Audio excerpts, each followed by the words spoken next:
Cuidado com quem está te enganando, igreja. Amém? Ezequiel, capítulo de número 37, versículo de número 14. Para guisa de introdução da nossa pregação, vou usar esse versículo. Amém ou não amém? E porei em vós o meu espírito e vivereis, e vos porei na vossa terra, e sabereis que eu, o Senhor, disse isso e o fiz, diz o Senhor. Amém? Amados, isso aconteceu bem logo quando o povo de Israel estava completamente apostatados da fé. Para trocar em miúdo, tem alguns visitantes, pessoas que não conhecem isso, apostatar-se é o mesmo que afastar-se. Então o povo estava apostatados de Deus, não dando mais credibilidade às coisas de Deus. O que foi que Deus permitiu? Por que Deus permite que o mal entre? Já disse aqui, por duas circunstâncias: uma, para que o nome dele esteja glorificado; outra, por castigo. Essa foi por castigo. Deus permitiu que o povo fosse exilado, preso pelos babilônicos, por causa da iniquidade, por causa da apostasia. Só que dentre este povo havia um homem cuja vontade de Deus era trabalhar através da vida daquele homem em prol da vida de outros homens. E quando eu falo agora outros homens, eu estou falando do gênero, homens e mulheres. Deus levanta o profeta Ezequiel. E se você voltar um pouco, vamos contextualizar? No capítulo de número 1, depois nós vamos para o texto, no versículo 1, se não quiser abrir, só ouça. Diz assim: e aconteceu no 30º ano, no 4º mês, no dia 5º do mês, que, estando eu no meio dos cativos, ou seja, dos presos, junto ao rio Quebar, se abriram, os céus, e eu vi visões de Deus. No 5º dia do mês, no 5º ano do cativeiro do rei Joaquim, veio expressamente a palavra do Senhor a Ezequiel, filho de Buzi, que era um sacerdote na terra dos caldeus, junto ao rio Quebar, e ali esteve sobre ele a mão de Deus. Para ganharmos tempo, pula para o versículo 10 e diz assim: versículo 9: uniam-se as suas asas uma à outra, não se viram quando andavam, cada qual andava diante do seu rosto, e a semelhança do seu rosto era como o rosto de homem, e a mão direita dos 4 tinha um rosto de leão, e a mão esquerda de todos os 4 tinha um rosto de boi, e também o rosto de águia. E todos os 4, e o seu rosto e as suas asas eram separados em cima, cada qual tinha 2 asas juntos uma à outra, e 2 cobriam os corpos deles. Você já viu passar aí em algumas redes sociais aquele anjo que é todo coberto por uma asa? Isso chama-se querubim. Propositalmente eu não li o nome, querubim. Ezequiel foi o primeiro homem vivente a ter uma visão de um anjo, de um querubim, um anjo de Deus, um anjo segundo, que é o anjo da guarda de Deus. E diz assim no versículo de número 11, eu vou ler: e o rosto e suas asas eram separados acima, cada qual tinha 2 asas, tinha uma, louvado seja Deus, uma outra, e 2 cobriam o seu rosto, os corpos deles, e cada qual andava diante do seu rosto para onde o Espírito havia de ir, e iam, não se viravam quando andavam. E quanto à semelhança dos animais, louvado seja Deus, o seu parecer era como brasas de fogos ardentes, como uma aparência de tocha. Era esta a aparência, ou é esta a aparência de um querubim. Ali no rio Quebar, quando ele estava ali pegando água, cativo junto com o povo ali dentro da Babilônia, Deus já abriu a responsabilidade sobre a vida de Ezequiel para ser profeta daquele povo. E eu imagino que durante aquela escalada de Ezequiel naquele local, ele profetizava, ou melhor dizendo, ele evangelizava, ele falava àquele povo da sua apostasia e das coisas que eram, louvado seja Deus, consequentes a isso. Ou seja, aquilo que acontecia de mal muitas vezes e eles não davam muito valor, não olhavam, era justamente aquilo que eles estavam fazendo que estava desgostando a Deus. Mas só que Ezequiel, homem de Deus, ele buscava a Deus constantemente, diferente dos outros, para que Deus, quem sabe por misericórdia, derramasse sobre aquele povo um tratado de libertação. E no capítulo 37, algo bastante conhecido, que nós conhecemos a palavra do Senhor, Deus, ele vai trazer uma visão a Ezequiel em um vale de ossos secos. Deus vai trazer a ele a visão de um local de mortos. Deus vai levar Ezequiel em um lugar aonde não havia mais vida. No versículo de número 1 a 3, chama-se casa vazia. E trazendo isso para os dias atuais, aquele local, aquele vale, ele simboliza a igreja. O vale de hoje, Paula, é a igreja de Deus, é a casa de Deus, aonde está habitados os ossos, que são restos mortais de ex-adoradores de Deus. E nós temos que entender isso de uma forma gigante. Para que nós entendamos isso, basta que nós venhamos dar um 360 graus dentro de qualquer igreja evangélica que professe a palavra de Deus, para você ver se isso não é verdade. E nós vamos ler 1 até o 3, diz assim: e veio sobre mim a mão do Senhor, e o Senhor me levou em espírito, ou seja, em sonho. Trouxe uma visão a ele em sonho, em espírito, e me pôs no meio de um vale que estava cheio de ossos, e me fez andar ao redor deles, e eis que era muito numeroso sobre a face do vale, e estavam sequíssimos. E me disse: filho do homem, poderão viver estes ossos? E eu disse: Senhor Jeová, o Senhor é quem sabe. A mesma resposta eu daria a Deus hoje, se Deus olhasse para mim e perguntasse: pastor, essa igreja pode sofrer um reavivamento? Eu não poderia dizer a Deus que sim, porque eu não tenho poder para dizer isso.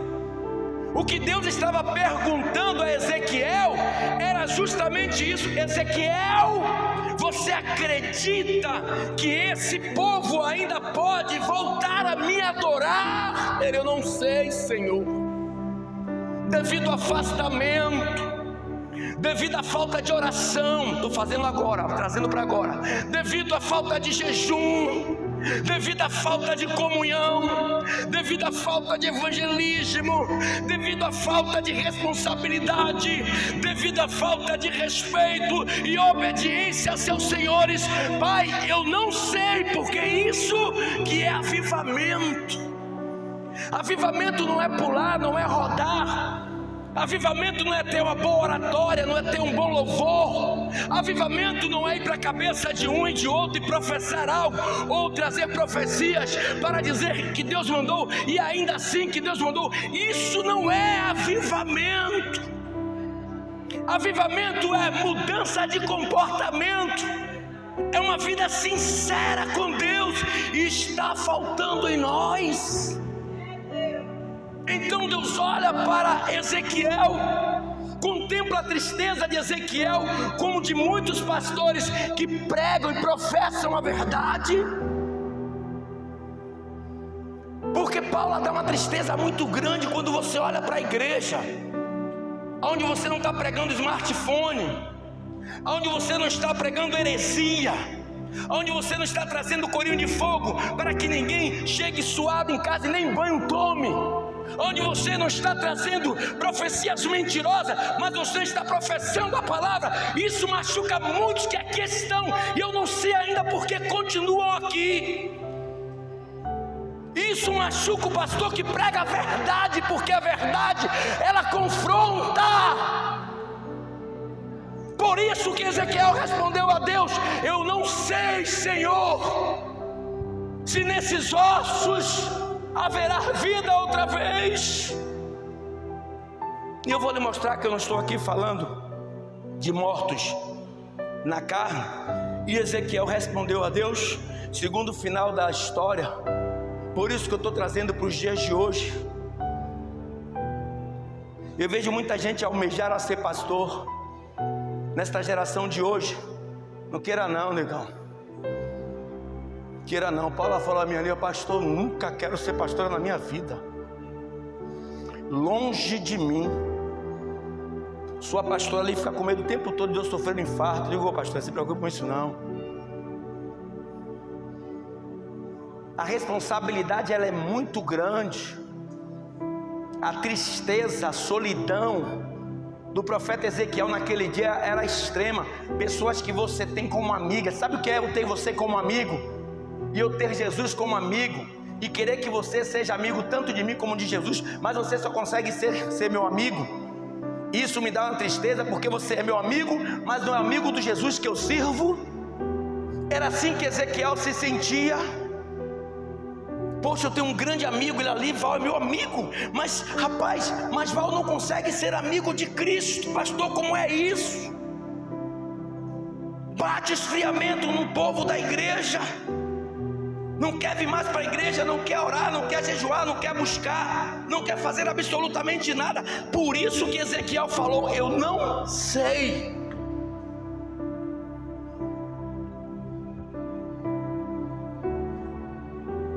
Quando nós vamos para uma festividade, quando nós vamos para algum local onde tem uma pessoa de nome ou renomado, aí as pessoas pensam que aquilo que é um avivamento. Aquilo não é avivamento, igreja. Eu te provo na Bíblia Sagrada, aquilo não é avivamento. Milhares e milhares de pessoas atrás de um único homem, porque ele é conhecido nas redes sociais, e ali você vê pessoas tendo reações adversas, de todas as maneiras. Aí você pensa: poxa, Deus está naquele lugar. Mentira! Pastor, me mostre na Bíblia. Só tem avivamento onde tem a palavra de Deus. Jesus começou a multiplicar pães e peixes, começou a curar cego, começou a curar coxo, começou a curar várias pessoas, e começou a aglomerar-se um bocado de pessoas. Hipoteticamente ali havia um avivamento, mas quando Jesus trouxe a palavra do avivamento, mais de 20 mil pessoas foram embora, porque não queriam ser avivadas, queriam viver como queriam, mas não queriam avivamento. Ele diz: e vocês 12 não vão também não, podem ir embora. Pedro disse: para onde nós iremos, se só o Senhor que tem a palavra de vida eterna?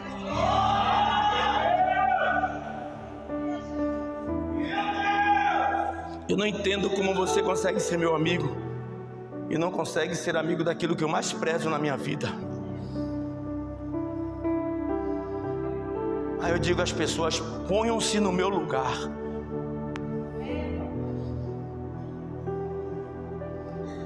Então Ezequiel ficou sem resposta para dar a Deus, mas entretanto com medo de a mão de Deus pesar naquele povo.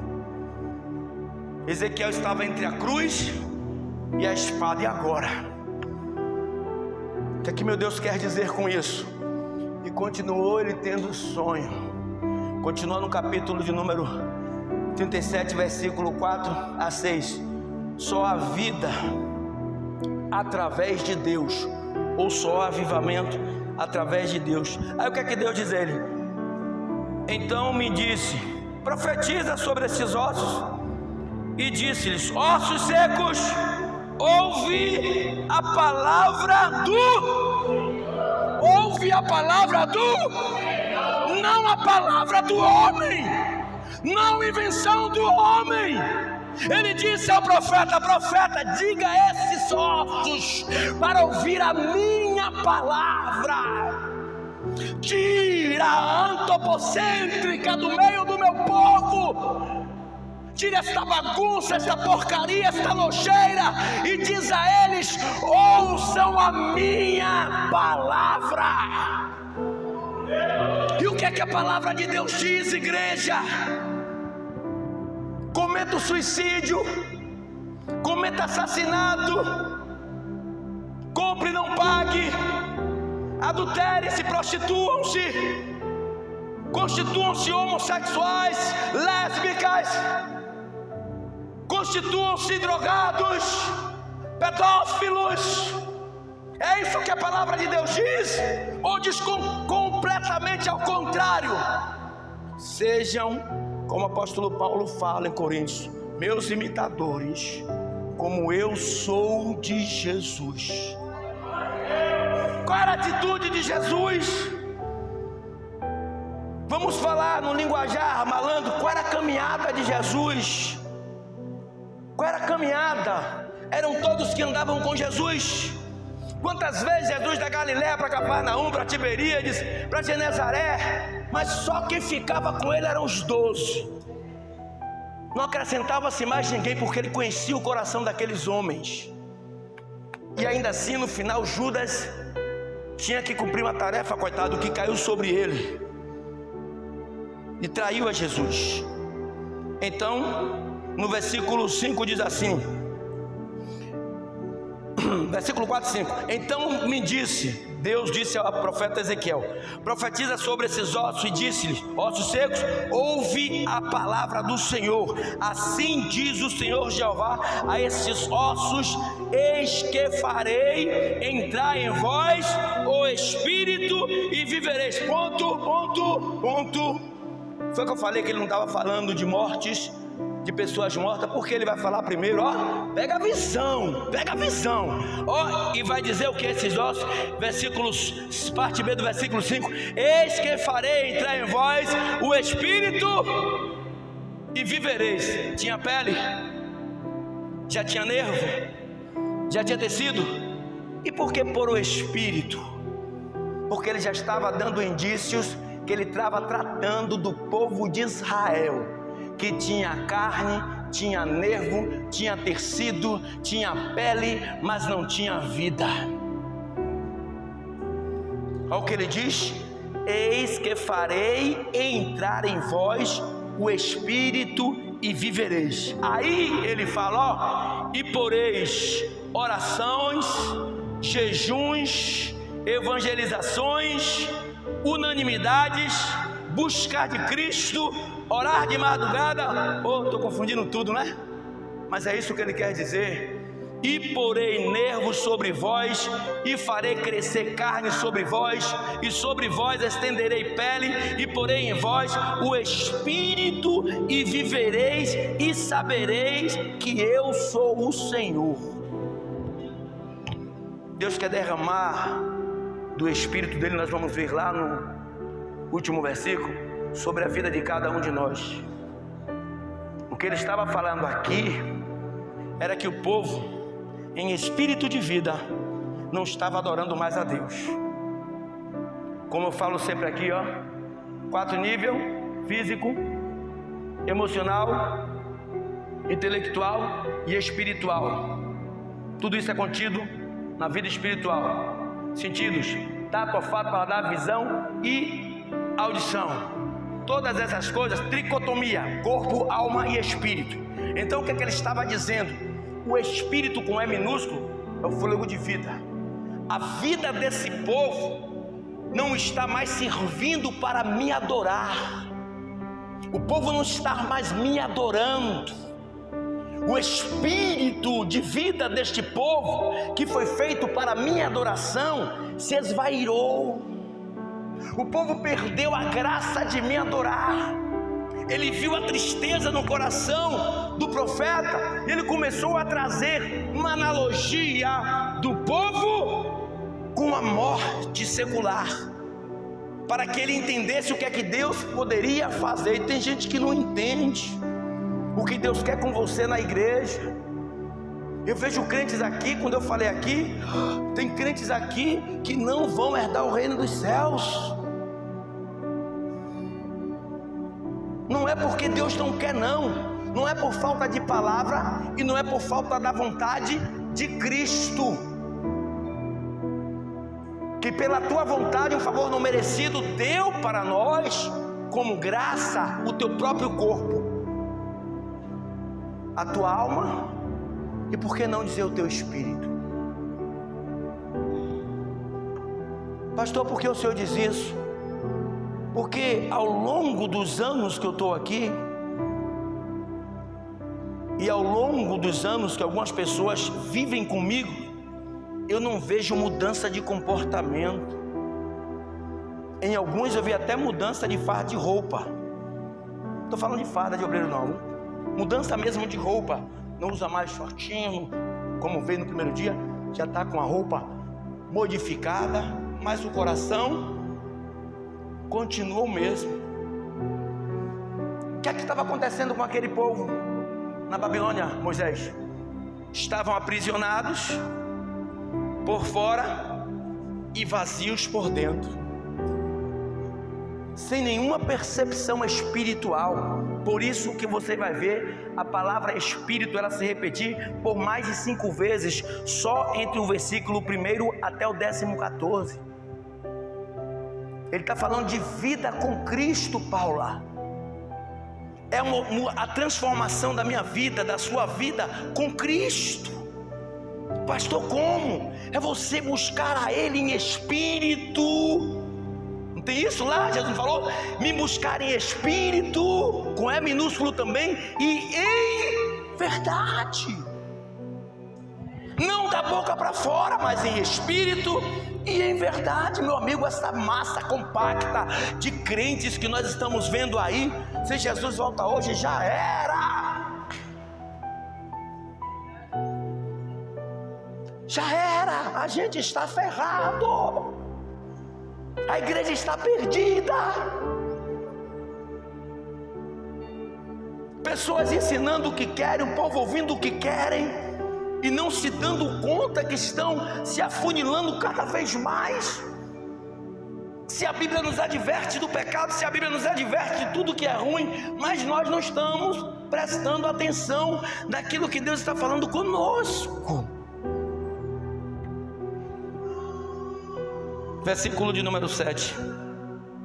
Quando Deus usa a boca do profeta, terá vida, ou haverá vida. Versículo 7 a 10 diz assim, então profetizei como se me deu ordem, e houve um ruído enquanto eu profetizava, e eis que se fez um rebuliço.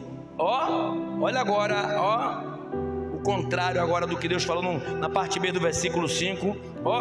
Ele falou assim, no versículo de número 7, e eis que se fez, trouxe um ruído enquanto eu profetizava, e eis que se fez um rebuliço, e os ossos se juntaram, cada um osso a seu osso, e olhei, e eis que vieram nervos sobre eles, e cresceu a carne, e estendeu-se a pele sobre eles por cima, mas não havia neles espírito. Igreja, desperta. Desperta, porque quando Deus está falando isso, com esse espírito de E minúsculo, Ele está procurando a igreja viva.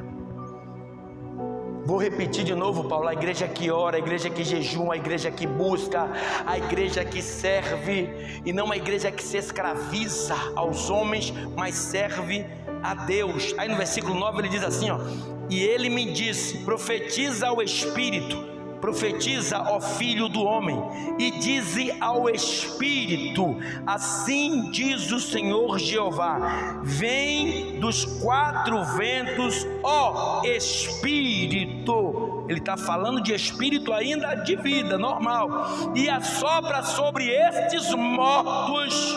Louvado seja Deus, para que vivam. E profetizei como Ele me deu ordem.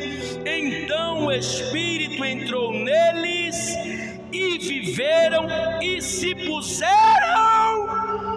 Outro detalhe: não foi Jesus que levantou, não foi Deus que levantou aqueles ossos, eles tiveram que se levantar.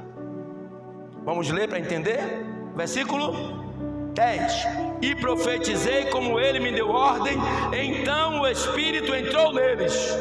O Espírito já fez a parte deles, entrou neles, e viveram, e eles que se puseram em pé, um exército grande e extremo. Ou seja, Deus está fazendo a parte dele de avivamento, mas o levantar tem que depender de você. Sabe como a história disso, igreja? Para a noite de hoje, vem cá, Messias, larga a Bíblia aí. É como se Messias, em nome de Jesus, fosse o Deus e me levasse, como a história está narrando: filho, eu vou te levar ao redor daquele povo e vou te mostrar que não há vida. Olha como está a vida desse povo, olha que só tem ossos, está vendo? Então profetiza.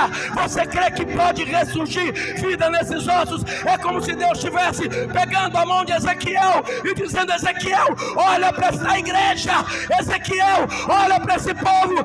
Você não vê como eu vejo, mas Ezequiel, se eu derramar Espírito, esse povo vai levantar e vai glorificar. Fica de pé, igreja, fica de pé, igreja, fica de pé, igreja, fica de pé, fica de pé. Avivamento, ele só vem de Deus. Avivamento, ele não vem do homem. E ele estava dizendo ao profeta: profeta, eles têm que se levantar, porque eu já derramei vida, eu já derramei Espírito. A minha vida está sobre a vida deles. Eles se puseram de pé. Aleluia.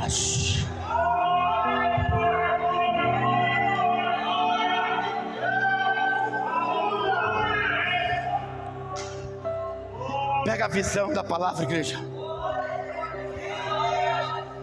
Deus, olha para cá, senta aí, Cia.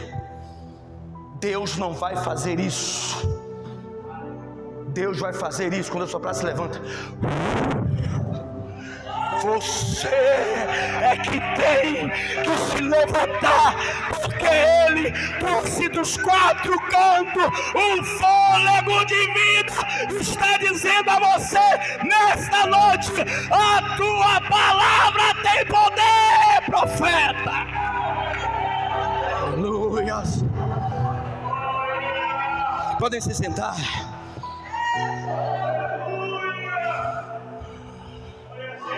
Louvado seja Deus. Versículo de número 11. Olha o que ele diz no versículo de número 11. Então disse-me: filho do homem, estes ossos são toda a casa de Israel. Eis que dizem: os nossos ossos secaram e morreram, e a esperança em nós, estamos cortados. A ideia do povo já era essa. De quem é que ele estava falando? Do povo de Israel. Está acontecendo isso nos dias de hoje. Igreja, desperta em nome de Jesus. O inferno existe. O diabo está aguardando milhares e milhares, centenas de milhares de almas para morar com ele na eternidade. O cansaço está matando o crente desta geração, pastora. Igreja, vocês já não perceberam? Olhe para mim, toda igreja, em nome de Jesus, que até isso aqui está nos cansando. Eu estou falando isso com causas e provas. Até isto aqui está nos cansando.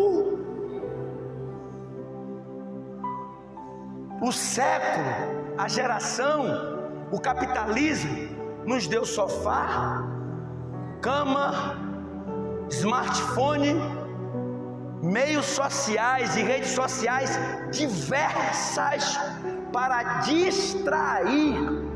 Diga aí, repete comigo, para distrair a nossa? Não, os nossos joelhos. A nossa mente já está cauterizada há anos. Ele não quer trabalhar, o diabo não quer trabalhar mais na sua mente não, sua mente já está trabalhada. O diabo está trabalhando no seu joelho. Você já viu pessoas que têm aquela enfermidade que a perna não dobra? Muitas vezes é uma das pernas só. Já viu, Juan? Alguém já viu? Já viu, Moisés? Pessoas que têm uma perna com esse defeito, alguém aqui já viu? Pode falar. Que não consegue dobrar. Satanás, ele está conseguindo fazer com que eu e vocês percamos a maior força que nós temos em nossas vidas, que é o dobrar de joelhos. Quando você dobra o joelho, vou falar de novo, Satanás não se aproxima de você. Quer saber mais? Sua casa pode ter 200 cômodos, você pode estar no porão da casa. Quando você está de joelhos, Satanás não chega nem no teto da sua casa, porque ele sabe que quando você está de joelhos, aquele que está sobre ele, está olhando para ele, está dizendo: eu estou vendo.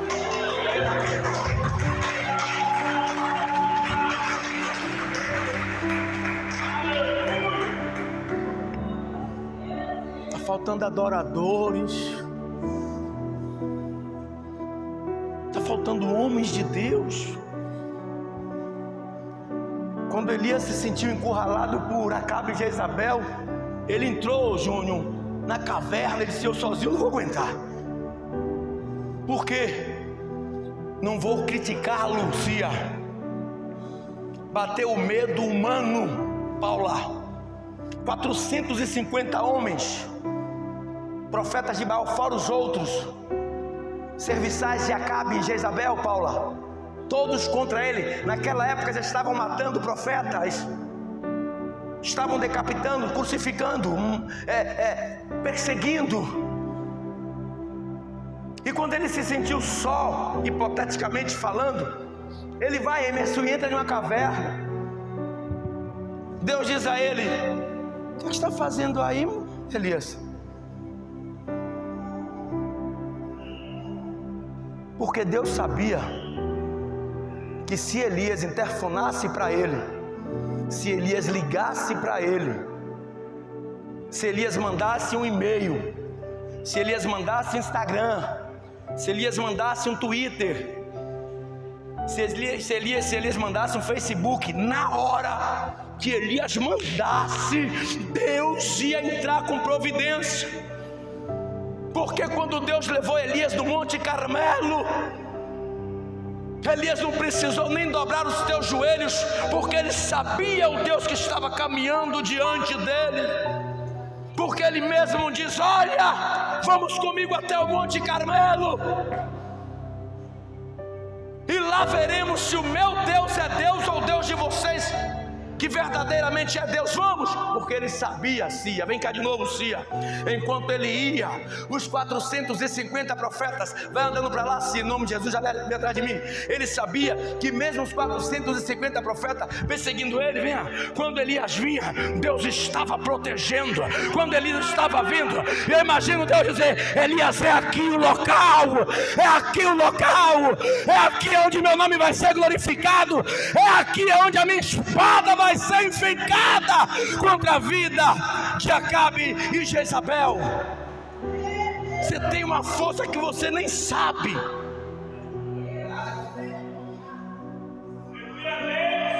Eu quero 1000 vezes enfrentar um macumbeiro, um espírita, um feiticeiro, de que enfrentar um crente de oração. Pastor, o senhor é doido? Não. Porque se eu enfrentar um macumbeiro, ele lançar algo sobre mim, um feiticeiro, um espírita, e eu servindo a Deus, Deus tem como me livrar. Mas se eu me levantar, fica aqui de joelho, agora vem você, vencia. Se eu me levantar contra um homem de joelhos, orando e pedindo a Deus proteção, porque eu estou entrando em contra a ele, segura, o que vai acontecer comigo?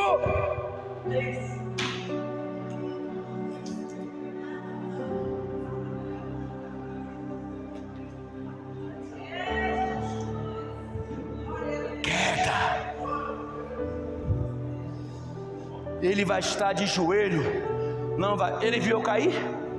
Ele não vai ver nem a queda do adversário. Não vai ver nem a queda do seu adversário. Vai, tenha medo de macumbeiro, tenha medo de espírita, tenha medo de quem faz aquele negócio encruzilhada, e vá ficar futucando com aquele que está de joelho, para você ver qual é o Deus, se é o Deus de Elias ou o Deus de Jezabel, que vai se levantar contra a sua vida. A espada da casa de Acabe entrou no pescoço de Elias. Alguém pode me dizer o que foi que aconteceu com Elias aí?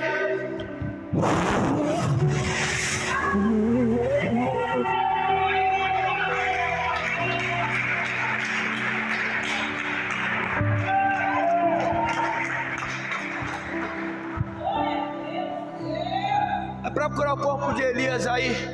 Manda os arqueólogos de 2500 anos atrás trazer algum relato, alguma narrativa que encontraram o corpo de Elias ou de Moisés.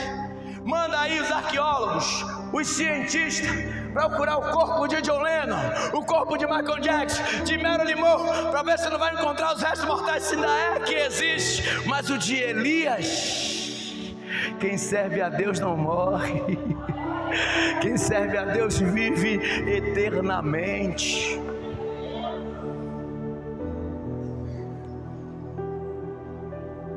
Versículo 11. Então disse o Filho do Homem: estes ossos são toda a casa de Israel. Então me disse, louvado seja Deus, então me disse, Filho do Homem, estes ossos são toda a casa de Israel.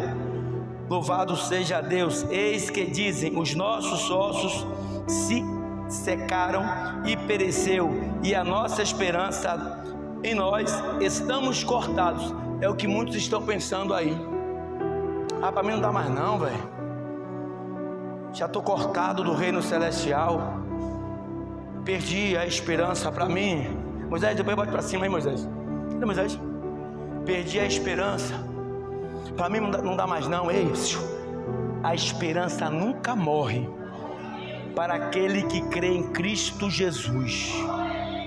A esperança nunca morre para aqueles que crê em Cristo Jesus.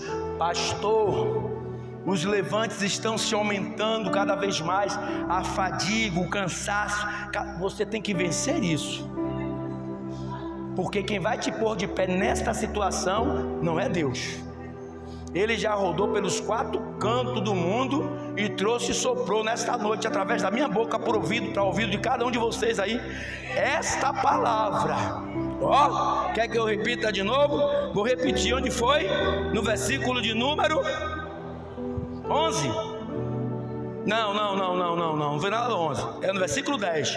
E profetizei como ele me deu ordem, então o Espírito entrou neles, ou seja, abra cá. E profetizei como ele me deu ordem, e o Espírito entrou em vocês, e viveram, e agora depende de vocês para se porem de pé como um grande exército de Deus. A igreja está morta porque quer. Satanás não tem poder sobre a igreja de Deus. Ore para você ver.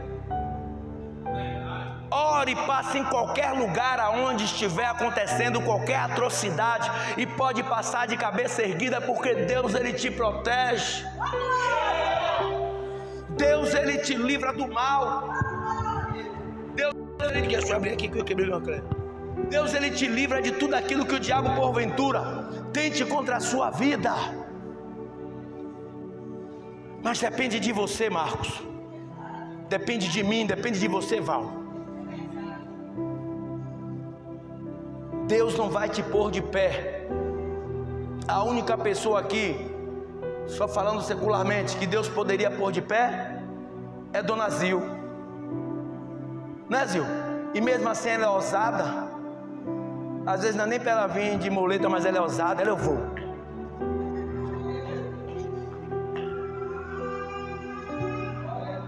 Quem tem que se pôr de pé é você. Bote isso em sua cabeça a partir de hoje. Igreja, em nome de Jesus, não seja mais um no meio da multidão. Deus já nos dá através de Cristo que nós temos que ser destaque na terra, nós temos que ser o sal da terra e a luz do mundo. Quer exemplos? Vamos dar só dois: Zaqueu e a mulher do fluxo de sangue. Foram destaques no meio daquele povo? Foram diferença? Você pode ser essa diferença. Não fique esperando pelos outros, não fique indo. Ah, mas é porque, sabe, pastor, eu não acho estímulo em casa de minha esposa, eu não acho estímulo em casa do meu marido, eu não acho estímulo em casa dos meus filhos, eu não acho estímulo em casa. Fechei. Agora posso ficar livre. Dona Zil, vigia a mulher. Eu gosto dessa velha demais. Chama ela de velha, mas ela é a mesma idade que eu. Né, Zil? Mesma idade, não é com essa história não. Não precisa se der errado do meu lado não. 5 meses, quem é mais velho? Eu ainda sou mais velho 5 meses que ela. Aí chamam ela, que é mais nova do que eu, de Dona Zil. Dona Marlene, que é mais nova do que eu, chamo de Dona, e seu Givaldo. Tudo mais novo do que eu. Voltando ao raciocínio, para não ficar aqui perto, senão com Dona Zil aí comigo é terrível. Só eu e ela mesmo que se entende. Né, Zil?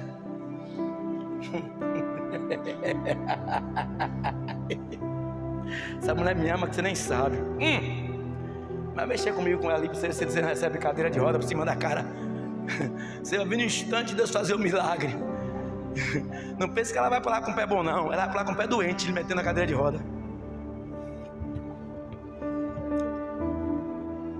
A parte de Deus, até a esposa de Aguinaldo, que é séria, está acabando de dar risada. Consegui tirar um sorriso da sua esposa, Aguinaldo. Fiz milagre hoje. Sua esposa, a primeira vez que eu vejo ela, ela se acabou de dar risada. A esposa de Aguinaldo, que é toda séria, vai lá. Não se esconda, não, ficou toda vermelha. Não se mete nessa briga de mim com o Zil não, que vocês se dão mal. Vocês passam mal, né, Zil?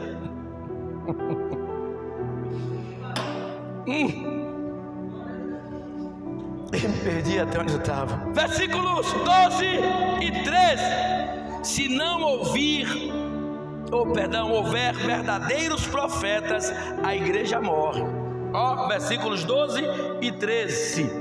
Portanto, profetiza e diz-lhes: assim diz o Senhor Jeová: eis que eu abrirei as vossas sepulturas e vos farei sair das vossas sepulturas, ó povo meu, e vos trarei a terra de Israel, e sabereis que eu sou o Senhor, quando eu abrir as vossas sepulturas e vos fizer sair das vossas sepulturas, ó povo meu. Se não tiver profeta, o milagre não acontece. Mas quando Deus usa a boca do profeta, ele estava dizendo a Ezequiel naquele dia: Ezequiel, esse povo vai voltar a me adorar, e eu ainda, você vai ver no versículo 14, vou tirá-los da servidão da Babilônia.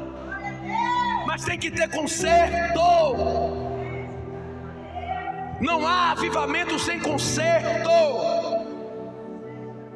Não há avivamento sem reajuste ou um ajuste. Não há avivamento sem uma forma verdadeira de adorar a Deus, igreja. Se não houver verdadeiros profetas, a igreja morre. Me perdoe, esqueci o se. Se não houver verdadeiros profetas, a igreja morre.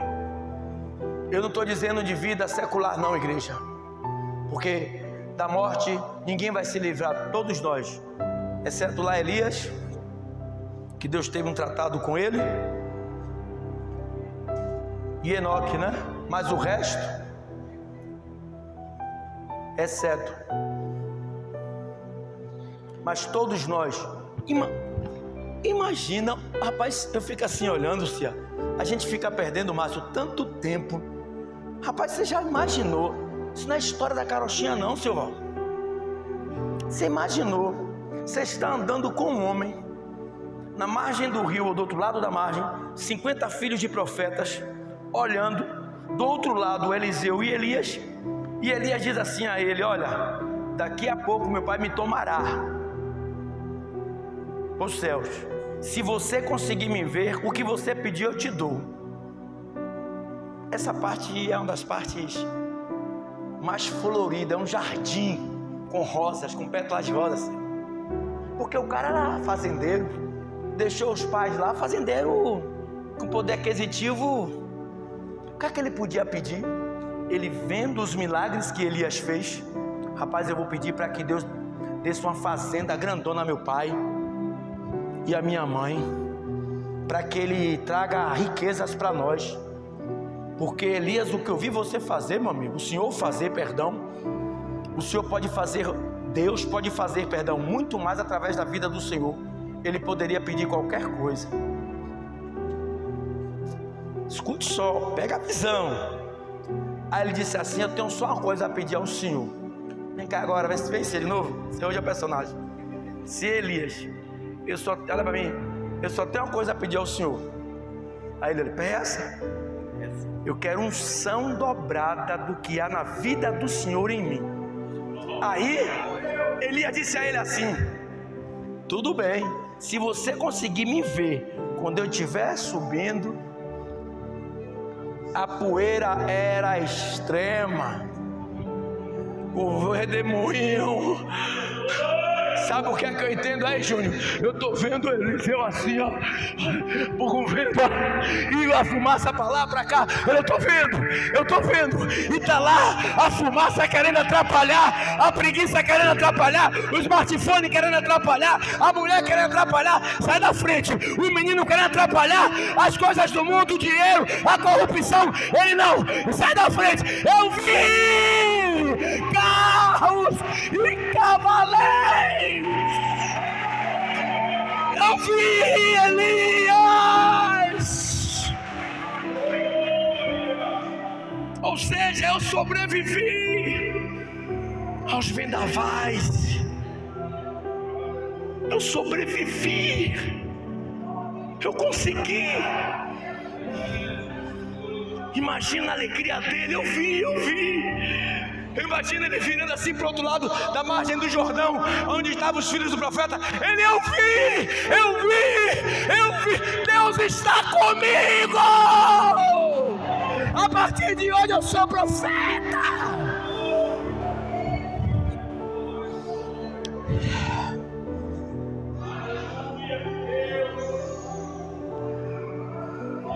Aí Deus diz, para finalizar,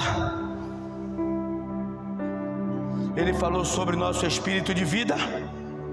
Sem Ele nós não vivemos. Quando o espírito de vida sai do nosso corpo, consequentemente nós morreremos. Mas olha o que Ele diz no versículo 14. Pega isso. E quem está falando aí é Deus, ao profeta. E porei em vocês, vou falar voz não, falar em nossas línguas, em vocês, em nosso dialeto melhor dizendo, o meu espírito, e vivereis, e vos porei na vossa terra. Para aí, Ele disse que ia colocar o espírito dele. Isso é avivamento. Porque vidas nós já temos. Um avivamento é algo extraordinário, é algo indescritível, é algo inimaginável. Sabe o que é avivamento?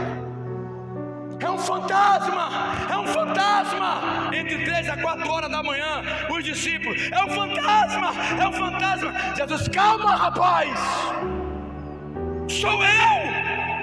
Pedro, se é o Senhor, vou parafrasear, me dá um pouco desse avivamento, ou me induz até o Senhor. Fica lá, se é de novo, se é Jesus agora, fica lá do outro lado. A embarcação está aqui balançando, 3:30 para 4 horas da manhã, com eles com medo. De repente Pedro disse, eu vou. Se eu cair, não tem risada não. Segura. Pedro olhou para o barco, o discípulo olhou para Pedro, Pedro olhou para Jesus. É Rabi, Tiago é Rabi. Aí fica Jesus, venha, diga, eu vou. Era um mar com mais de 10 metros de profundidade. Ele botou o pé e ele foi. E ele olhava para trás, e ele olhava para Jesus. A alegria tomava conta dele, mas quando ele olhava para trás, o medo tomava conta dele, porque ele se distanciava do barco, mas ele não tinha certeza de quem estava na frente dele. E cada vez que ele olhava para trás, ele via se distanciar do barco. A escuridão tomou conta, o medo tomou conta de Pedro, e Pedro afundou. Mas quem estava lá? Homem de pouca fé, levanta e anda comigo e volta para a embarcação. Isso é que é avivamento. São coisas sobrenaturais, coisa que a medicina não explica, a ciência não explica, a física não consegue explicar, os arqueólogos não conseguem explicar. Isso é avivamento. É um sentimento de poder, é um sentimento de extraterrestre. Aí ele diz assim, e porei em vós o meu espírito, e vivereis, e vos porei na vossa terra. Ou seja, tirarei da escravidão. E sabereis que eu, o Senhor, disse isso e o fiz, diz o Senhor. Ou seja, como ele disse em Isaías, a palavra que vem da boca dele desce como chuva e neve, mas para lá não volta. Primeiro faz o que lhe apraz. O que é que está faltando para você receber esse avivamento?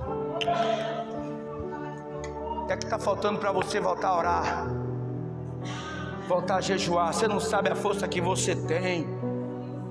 Até Satanás nos ensina a trabalhar. Quer ver que Satanás nos ensina a trabalhar? Amém. Fui enganado um bocado de tempo. Ele puxava a espada dele e gritava, pelos poderes de Grayskull. Até Satanás te ensina a trabalhar. A espada está em tuas mãos.